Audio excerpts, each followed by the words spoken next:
Elevated center deadlift. Now, when performing this exercise, it is essentially a regression of a normal deadlift. It gives you the opportunity to learn how to correctly pick a heavy object up off the floor while using your legs and your lower back in a safer manner.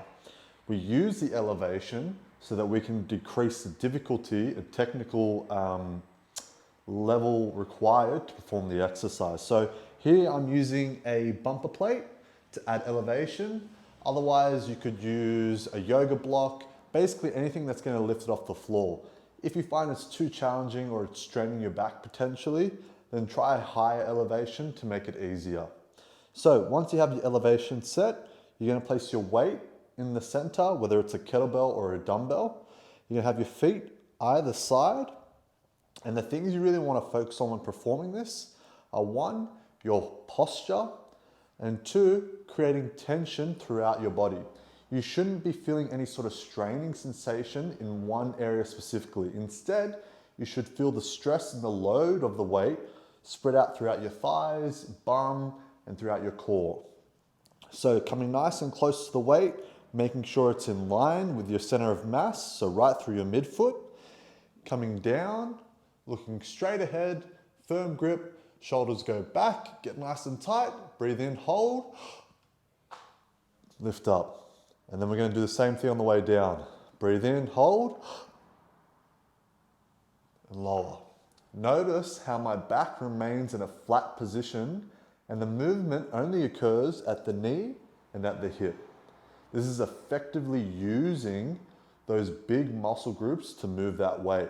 Some things you want to avoid is using your lower back too much, hips up in the air, or flexing and extending through the spine. I'll give you an example. Something like this, and rolling of the shoulders, or even in the opposite direction where you're just overextending too much and finishing through like that.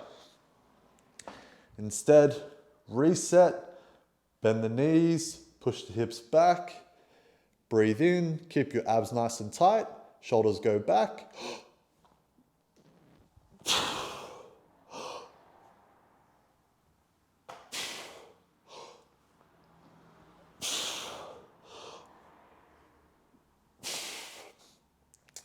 As you get stronger with the movement, you don't have to focus so much on the breathing, but initially, just to get the hang of it, it's a good thing to practice. If you don't have a kettlebell, you can also get away with using a dumbbell.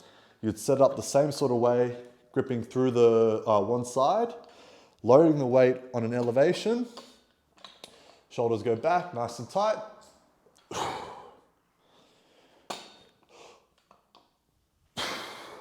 And I can make sure I'm feeling my glutes, hamstring, thighs, core doing the work.